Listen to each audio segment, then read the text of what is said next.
அப்படியே சேம் தான்.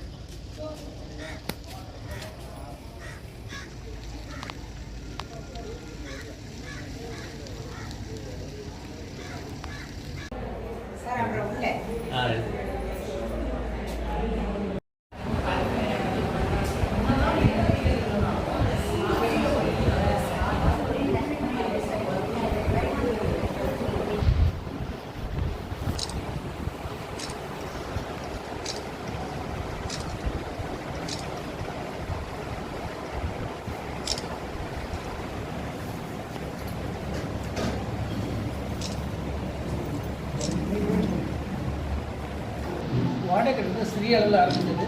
இப்போது எந்த விதமான அரசாங்க உதவியும் இல்லாமல் செல்வந்தர் பொதுமக்கள் 1 லட்சத்தில் ₹1 கொடுத்துருக்கேன். ₹1 கூட வாங்கியிருக்கேன். இந்த சிறுவன் டவுன் போகிற வரையும் வீட்டுக்கு ₹1 வாங்கிட்டு நான் அப்புறம் ரிசர்ச்காக வாங்கியிருக்கேன். அப்புறம் 1 லட்சம் கொடுத்தவங்க இருந்தாங்க, 10,000 கொடுத்தவங்க, 20,000 இப்படி தான். எந்த விதமான அரசாங்க உதவியோ வேறு கிராண்ட் இல்லாமல் பொதுமக்கள் ஆதரவோடையே இந்த மன்றத்தை நிறுவியிருக்கோம். அது நிர்வாகர் அவர் பையன் செக்ரட்டரி ஹெச்ஓடி ஃபார்மசி டிபார்ட்மெண்ட். இன்னும் நிறைய பேர் இருக்காங்க, ப்ரொஃபஸர் நல்ல சமாதி இருக்காங்க, இருக்காங்க, டாக்டர் நல்ல யூஸ்ஃபுல் தெரியும்னு நினைக்கிறேன். இது ரெண்டு எங்களது மொழிபெயர்ப்பு, இன்னோபாஜி மொழிபெயர்ப்பு நீங்கள் அர்ப்பணிப்பாங்க சார்.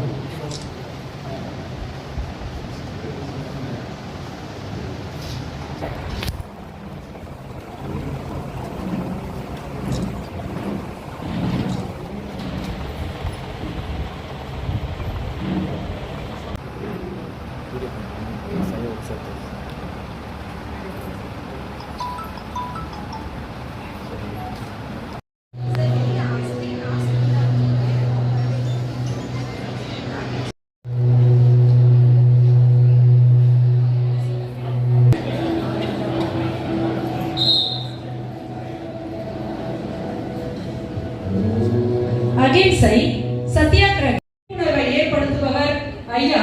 உங்கள் வருகை எங்களுக்கு பெருமையும் புது ஊக்கம். உறுதியாக இருக்கிறார்கள் என்பதை மாணவர்களுக்கு வலிமையாக எடுத்துக் கூறும் சிறப்பு பேச்சாளர் அவர்களை மாணவர்களுக்கு ஊக்க உரையாற்ற. எனவே ஒரு மகத்தான நாளில் நாம் நம்முடைய இந்திய வரலாற்றை திரும்பி பார்ப்பதற்காக இங்கே கூடியிருக்கிறோம். மகாத்மா காந்தியடிகள் இன்றும் பேசுவதற்கு பொருத்தமாக இருக்கிறார், என்றும் பொருத்தமாக இருப்பார். இன்று அவர் நம்மிடையே அதிகம் தேவைப்படுகிறார் என்று நான் நினைக்கிறேன். பண்பாட்டில், அரசியலில், ஆன்மீகத்தில், பொது வாழ்க்கையில், சேவையில், வணிகத்தில், எளிமையில், மேன்மையில், நேர்மையில் அவர் இன்றும் அவசியமாக இருக்கிறார். மகாத்மா காந்தியடிகளை பற்றி உலகப் பெரியார் காந்தி என்கின்ற ஒரு சிறிய நூலை பேரறிஞர் அண்ணா எழுதினார். அதிலே அவர் வெளிநாட்டில் இருப்பவர்கள் எல்லாம் இந்தியா என்ற ஒரு நாடு ஒன்று, அங்கே ஏலம் கிராம்பு பெறுவதுண்டு, பொன்னும் பொருளும் மிக உண்டு, போக்கத்தவர்கள் நிரம்ப உண்டு என்று நினைத்த நிலையை மாற்றி இந்தியா என்ற ஒரு நாடு உண்டு, அங்கு எழுச்சியும் விழிப்பும் மிக உண்டு என்று மாற்றியவர் காந்தியார் என்று எழுதியிருக்கிறார்.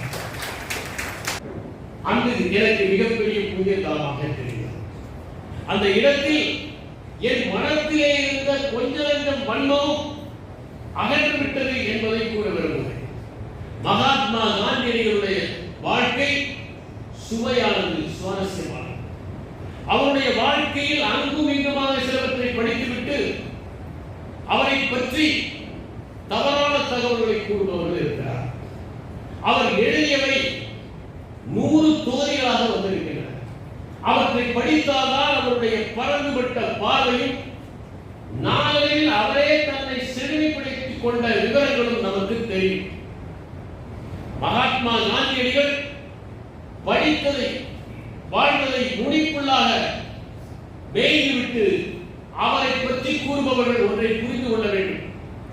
அவருடைய கோட்பாடுகள், நடைமுறைகள், பரிசோதனைகள் ஆகிய அனைத்துமே இந்தியனுடைய பரிணாம வளர்ச்சிக்கு ஏற்ப கட்டமைக்கப்பட்டு உருமாற்றம் பெற்று செயல்படுத்தப்பட்டன என்பதை நாம் அறிவது மிகவும் முக்கியம்.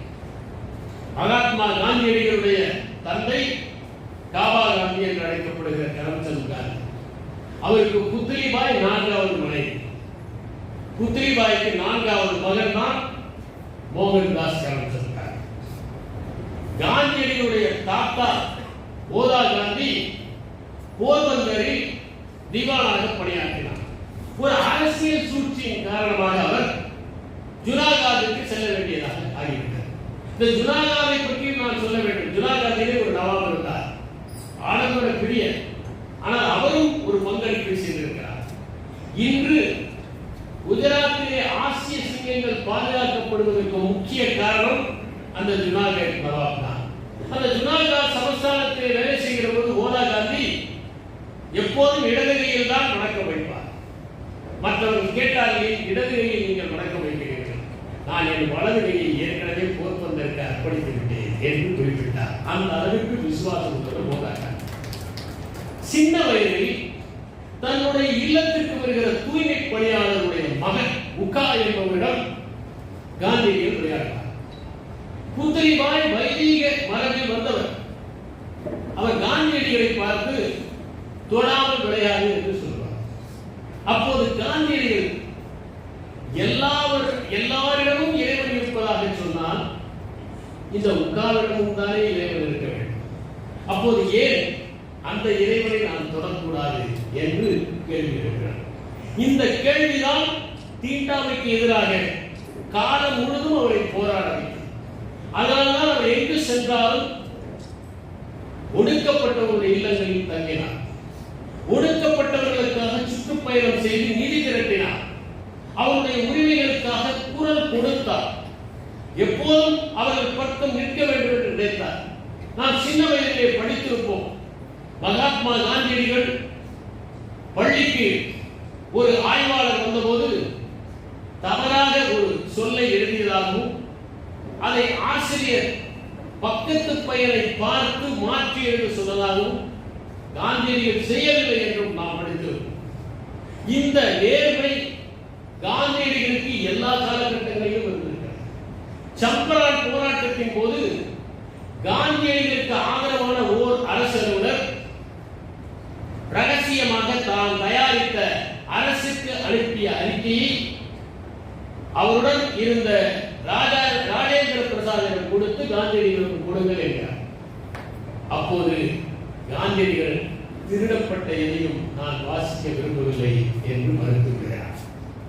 காந்தியடிகள் இந்த உலகமே உண்மையை எதிர்த்தாலும் துணிச்சலாக அந்த உண்மைக்கு சார்பாக இருந்தவர் என்பதற்கு சிறு வயதிலேயே அவர் வெளிநாடு செல்வதற்கு சமூகமே மறுப்பு தெரிவித்த போதும் விலக்கி வைப்போம் என்று சொன்ன போதும் துணிச்சலாக அவர் சென்றது ஒரு சான்று. லண்டன் மாநகருக்கு சென்ற போதுதான் அவர் பரந்துபட்ட அறிவை பெறுகிறார். பைபிளை படிக்கிறார். அவர் பௌத்தத்தை படிக்கிறார். நபிகள் நாயகத்தை பற்றி படிக்கிறார். ஆசிய ஜோதியை பற்றி படிக்கிறார். சார்லஸ் பிராட்லா என்கின்ற நாத்திகவாதியை பற்றியும் தெரிந்து பழகுகிறார். இந்த இடத்திலே நான் சார்லஸ் பிராட்லாவை பற்றி கூற விரும்புகிறேன். ஒரு காலத்தில் இங்கிலாந்திலே நீங்கள் நாடாளுமன்றத்திற்கு செல்ல வேண்டும் என்றால் கடவுள் சாட்சியாக என்றுதான் சபதம் எடுத்துக் கொள்ள வேண்டும். ஆனால் பிராட்லா கடவுள் நம்பிக்கையில்லாதவர். நான் உழைச்சான்றின் அடிப்படையில் எடுத்துக் கொள்கிறேன் என்று வாசிக்கிறார். அதற்கு அனுமதி இல்லை என்று அவரை பாராளுமன்றத்தில் இருந்து தூக்கி இருக்கிறார். 6 முறை அவரை தூக்கி இருக்கிறார்கள். ஆனால் 6 முறையும் அந்த மக்கள் அவரை தேர்ந்தெடுக்கிறார்கள். அதற்கு பிறகு இங்கிலாந்து அரசாங்கமே அரசியலமைப்பு சட்டத்தில் மாற்றி தெய்வத்தின் சாட்சியாக அல்லது உளப்பூர்வமாக என்று சபதம் எடுக்கலாம் என்கிற ஒரு திருத்தத்தை கொண்டு வருகிறது. அதுதான் இன்று நாம் செய்து வருகிறோம். அப்படிப்பட்ட சார்லஸ் பிராட்லா அவருடைய ஈமக்கிழிக்கு மகாத்மா காந்தியடிகளும் சென்றார் என்பது குறிப்பிடுகிறது. எனவே எல்லா விதமான காற்றும் வரட்டும் என்று சன்னல்களை அகல திறந்தவர் தான் மகாத்மா காந்தி. அவர் எப்போதுமே தன்னுடைய சிந்தனைகளை அடுத்தவர்கள் மீது திணித்ததில்லை. மற்றவர்கள் சிந்தனைகளை பெற்று தன்னுடைய சிந்தனைகளை செழுமைப்படுத்திக் கொண்டே வந்தார். மகாத்மா காந்தியினுடைய சொற்பொழிவுகளை பற்றி நாம் அறிவோம். மெல்லிய தென்றல் வீசுவதைப் போல, மனங்களை மலரச் செய்வதைப் போல, ஆழமில்லாத கடலில் வருகிற அலைகளைப் போல, மாலை வேளையில் நம்மை வந்து வருடி செல்கின்ற குளிர்ந்த காற்றைப் போல, நாம் ஸ்பரிசிக்கின்ற மென்மையான மலர்களைப் போல அந்த உரை. அதில் வன்மம் இருக்காது, அழுத்தம் இருக்காது.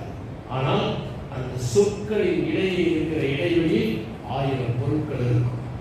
இந்தியா முழுவதும் பயணம் செய்து அவர் தன்னுடைய பரப்புரையால் மக்களை ஈர்த்தவர். ராஜாராம் என்பவர் காந்தபுரா என்கிற ஒரு நாவலை எழுதியிருக்கிறார். அதில் அவர் கூறுகிறார், இந்தியாவிலே எல்லா ஊர்களுக்கும் ஸ்தல புராணத்தை போல காந்தி புராணமும் இருந்தது. எந்த ஊருக்கு சென்றாலும் இங்குதான் காந்தி வந்தார், இங்குதான் கஸ்தூரிபாய் அம்மையார் அமர்ந்திருந்தார், இங்குதான் அவர் துணி துவைத்தார் என்று சொல்லுகிற அளவிற்கு காந்தியை பற்றிய கருத்துகள் இந்தியா முழுவதும் பரவியது. ஆனால் அந்த காந்தி தொடக்கத்திலே பார்த்து படிப்பதற்கு கூட தேவையில்லை. பம்பாய் நீதிமன்றத்திலே அவர் வழக்கு தாக்கல் செய்ய வேண்டும். எழுந்திருக்கிறார், உலகமே சுழல்வது போல இருக்கிறது. பேசாமல் வந்து விடுகிறார். வேறொருவரை வைத்துக் கொள்ளும்படி தன்னுடைய கட்சிக்காரர்களுக்கு சொல்லுகிறார். அந்த மகாத்மா காந்தி தான் எல்லா இடங்களிலும் கம்பீரமாக பேசுகிறார்.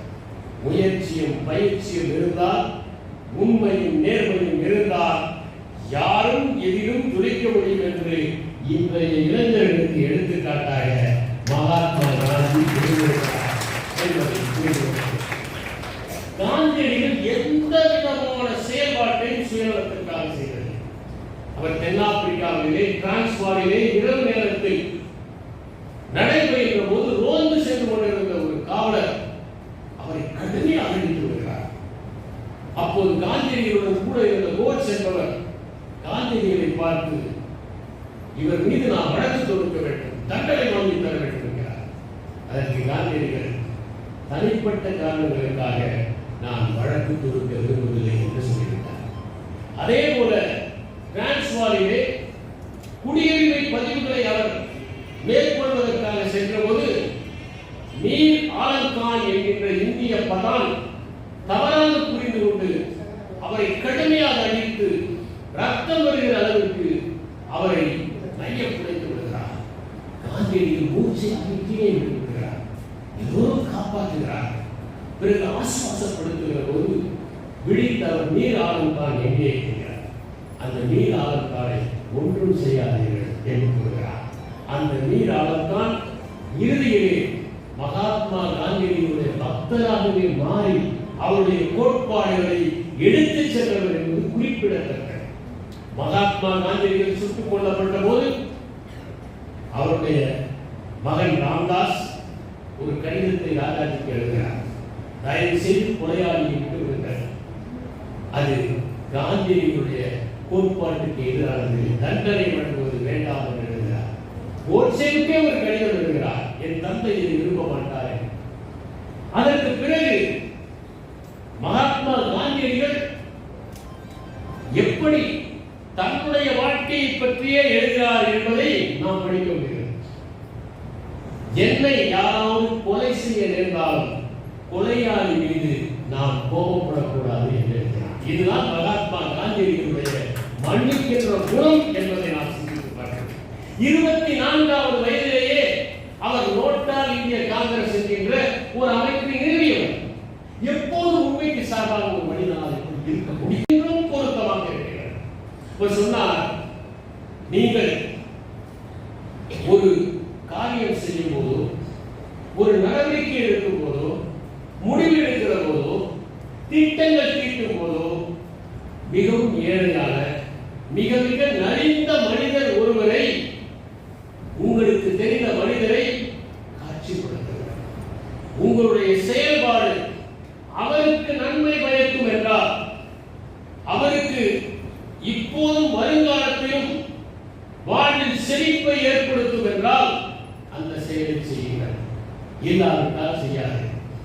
சுயநலத்தினாலோ அல்லது வேறு சில காரணங்களினாலோ நீங்கள் ஒரு நடவடிக்கையை எடுக்கிற போது இதுதான் சரியான மருந்தாக இருக்கும், இதுதான் நான் உங்களுக்கு தருகிற தாயத்து என்று குறிப்பிட்டார் மகாத்மா காந்தியடிகள். அதுதான் அவருடைய நேர்மையின் எடுத்துக்காட்டாக இருக்கிறார். மகாத்மா காந்தியடிகள் அதே நேரத்தில் தார்மீகத்தமாக சிந்தித்த அதே வேளையில் நடைமுறை வாழ்க்கையிலிருந்தும் பிறழவில்லை என்பதற்கு ஒரு உதாரணம் சொல்கிறேன். அம்பாலால் என்பவர் தன்னுடைய வில் வளாகத்தில் 60 வெறிநாய்கள் இருப்பதையும் அவை நிறைய நேரை கடித்ததையும் பல பேர் உயிரிழந்ததையும் பார்த்துவிட்டு அவற்றை கொல்ல ஏற்பாடு செய்து விடுகிறார். பிறகு காந்தியிடம் வந்து, நான் இவ்வாறு 60 நாய்களை கொல்ல வேண்டியதாக போய்விட்டது என்று வருத்தத்தோடு சொன்ன போது காந்தியடிகள் சொன்னார், வேறு என்ன அந்த சூழ்நிலையில் செய்ய முடியும் என்று சொன்னார். இதை கேள்விப்பட்ட அகமதாபாத் மனிதரை சங்கம் அவருக்கு நீண்ட கடிதம் எழுதினார். உடனே அந்த கடிதத்தை தன்னுடைய யங் இந்தியா என்கின்ற அந்த பத்திரிகையில் அவர் வெளியிடுகிறார். வெளியிட்டுவிட்டு மகாத்மா காந்தியடிகள் சொல்கிறார், நம்முடைய நாட்டில் இருக்கிற நாய்களையும் வெளிநாட்டில் இருக்கிற நாய்களையும் நாம் ஒப்பிட வேண்டும். அங்கே பொது இடங்களில் நாய்கள் சுற்றி திரிவதில்லை. நாய்களின் மீது இரக்கம் காட்டுகிற இந்த நாட்டில் தான் எங்கு பார்த்தாலும் நாய்கள் கிடைக்கின்றன. நாய்களுக்காக இறக்கப்படுபவர்கள் அவற்றுக்கு பாதுகாப்பான இடங்களை ஏற்படுத்த வேண்டும், அல்லது முடிந்த அளவுக்கு அவற்றை கொண்டு போய் தங்கள் வீட்டிலே வளர்க்க வேண்டும் என்று குறிப்பிடுகிறார். இதற்காக ஒரு ஆண்டு காலம் தொடர்ந்து பல பிரச்சனைகள் ஏற்பட்டு அதற்கான விவாதங்களை தன்னுடைய இந்தியாவிலே காந்தியடிகள் வெளியிட்டுக் கொண்டே இருந்தார் என்பதை தெரிவிக்க விரும்புகிறேன். மகாத்மா காந்தியடிகள் பற்றி மாப்போசி ஒரு அற்புதமான நூலை எழுதியிருக்கிறார். காந்தியடிகளும் சோசியலிசமும் என்பதுதான் அந்த நூல். அதிலே அவர் குறிப்பிடுகிறார், காந்தியடிகள் வர்க்க போராட்டத்தை பற்றி என்ன நினைத்தார் என்கின்ற கருத்துக்களை அழகாக அவர் பதிவு செய்திருக்கிறார். என்னை பொறுத்தவரை வர்க்க போராட்டம் தேவையில்லை என்று நினைக்கிறேன். ஆனால் நேரு வர்க்க போராட்டம் வந்தே தீரும் என்கிறார். பணக்காரர்களையும் ஜமீன்தாரர்களையும் முதலாளிகளையும் நாம் அகிம்சை முறையில் மாற்றலாம் என்று கருதுகிறேன். அதனால் வர்க்க போராட்டத்திற்கு அவசியம் இருக்காது. அகிம்சையின் மூலம் நாம் எந்த எதிர்ப்பும் இல்லாமல் போய்கொண்டிருப்பதுதான் நல்லது என்று நினைக்கிறேன். ஒருவேளை வர்க்க போராட்டம் தேவை என்றால் நானே அதற்காக பிரச்சாரம் செய்யவும் போதிக்கவும் தயங்க மாட்டேன். நான் தென்னாப்பிரிக்காவில் இருக்கிற போதே சோசியலிசத்தை ஆதரித்துத்தான் வந்தேன். வன்முறை இல்லாமல் சோசியலிசம் வந்தால் நான் ஏற்றுக்கொள்ள தயாராகவே இருக்கிறேன். நான் விரும்புகிற சுதந்திர இந்தியாவில் சாதிகள் இருக்காது. ஏழைகள் பணக்காரர்கள் இருக்க மாட்டார்கள். முதலாளி பாப்பர் பணக்காரர்கள் இருக்க மாட்டார்கள். அந்த சுதந்திர இந்தியாவில் எல்லா பொருட்களும் அரசாங்கத்துக்கும் சொந்தமாக இருக்கும். அரசாங்கம் எல்லோருக்கும் சொந்தமாக இருக்கும். சுதந்திர இந்தியாவில் நான் விரும்புவது ஒரு தோட்டிக்கு கிடைக்கிற அதே ஊதியம் தான் ஒரு மருத்துவருக்கோ வக்கீலுக்கோ ஆசிரியருக்கோ கிடைக்க வேண்டும். அதை காட்டிலும் அதிகமாக நாம் செய்தால் அது தொழில் பிரிவினையும் தான் ஏற்படுத்தும் என்று சோசியலிச கருத்துக்களை மிக ஆழமாக சொன்னவர் மகாத்மா காந்தியடிகள் என்பதை நாம் புரிந்து கொள்ள வேண்டும். மகாத்மா காந்தியடிகள் கல்வி பற்றிய சிந்தனைகளையும் வெளிப்படுத்தினார். அவர் சொன்னார், கல்வி என்பது மூளை, இதயம், உடல் உறுப்புகள் ஆகிய அனைத்தையும் ஒருங்கிணைப்பதாக இருக்க வேண்டும். பண்புகளை கற்றுத் தருகிற கல்வியைத்தான் நான் விரும்புகிறேன். கல்வி என்பது தாய்மொழியில் தான் அளிக்கப்பட வேண்டும். முதல் 7 ஆண்டுகள் எல்லோருக்கும் இலவச கல்வி அளிப்பதை நாம் உரிமையாக செய்ய வேண்டும்.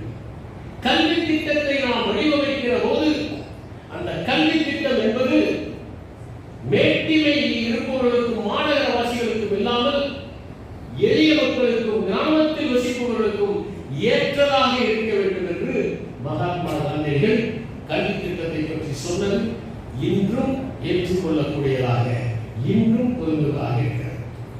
1946ஆம் ஆண்டு ஆகஸ்ட் 16ஆம் தேதி ஜின்னா நேரடி நாளை அறிவித்ததும் மகாத்மா காந்தியடிகள் தன்னுடைய சில சீடர்களோடு நவகாலிக்கு செல்கிறார். அங்கே 114 நாட்கள் தங்கி இருக்கிறார். பெரும்பாலும் இஸ்லாமியர்களுடைய வீட்டில் தங்கி அமைதியை ஏற்படுத்துகிறார். மவுண்ட்பேட்டல் 1947ஆம் ஆண்டு மார்ச் 22ஆம் தேதி அவருடன் பேசுவதற்கு அழைக்கிற போது மகாத்மா காந்தியடிகள் டெல்லிக்கு வருகிறார். அங்கே ஒடுக்கப்பட்ட ஒரு வீட்டில் தான் தங்குகிறார். தமிழ்நாட்டில் காந்தி என்கிற ஒரு அற்புதமான புத்தகம் தி.வே. சௌரிராஜன் எழுதிய புத்தகம். அதிலே பல குறிப்புகள் எழுதப்பட்டிருக்கின்றன. இங்கே ஒன்றை குறிப்பிட விரும்புகிறேன். மகாத்மா காந்தியடிகள் தமிழ்நாட்டுக்கு 20 முறை வந்தார். அவர் விமானத்தில் வரவில்லை, 3ஆம் வகுப்பு ரயில் பெட்டியிலே வந்தவர். வந்தவுடன் இந்த நிலையத்தில் திரும்பி செல்லவில்லை, மக்களை பார்த்து கையசைத்து விட்டு செல்லவில்லை. மாறாக அவர் 1 மாத காலம் கூட தங்கினார். ஊராக சென்றார். தமிழ்நாட்டில் இறங்கிய உடனேயே, தமிழ்நாட்டிற்கு வந்தவுடனே திருவனந்தபுரத்திலிருந்து இது தமிழ்நாடு போல தெரிகிறது என்றார். அவ்வளவு மக்கள் அவரை தரிசிப்பதற்காக வந்தார். இந்த கூட்டம் தமிழ்நாட்டில் தான் இருக்கும் என்று அவர் உணர்ந்தார். அந்த புத்தகத்திலே ஒரு தகவல் இருக்கிறது. குற்றாலத்திலே ஒரு மனித நேயத்தை, உயிர்களை நேசித்த பண்பை, சிக்கனத்தை நாம் கற்றுத்தர வேண்டியவர்களாக இருக்கிறோம். அதற்கான தொடக்கமாக என்னுடைய நிகழ்ச்சி அமைக்கும் என்று கூறி என்னுடைய வாழ்க்கையை காந்தி மன்றத்துக்கு சிறந்த 50 மனிதர்களின் பட்டியலை வெளியிடுகிறது. அதுல 2 நபர் நம்முடைய இந்திய. ஒருவர் தன்னுடைய கனவு உலகத்துக்கு போக ஆசைப்படுது, ஆனா அதுக்கு வழி தெரியல. ஒரு முனிவர் உட்கார்ந்துருக்காரு, அதுக்கிட்ட போய் வழி கேட்குது. முனிவரோ நீ ஒரு இரவு கூட நான் வழி சொல்றேன் அப்படின்னு சொல்றாரு. சரி ஒரு இரவு தானே அதுவும் கொடுக்குது. இது மாதிரி வழி கேட்டு போய்கிட்டே இருக்கும்பொழுது திருப்பி வழி தெரியல. அங்க ஒரு நிறைய உட்கார்ந்து இருக்கு, அதுக்கிட்ட போய் வழி கேட்குது. அதுவும் ஒரு இரவு கூட அப்படின்னு சொன்னோன்னா சரி ஒரு இரவு பண்ணிச்சுக்கப்புறம்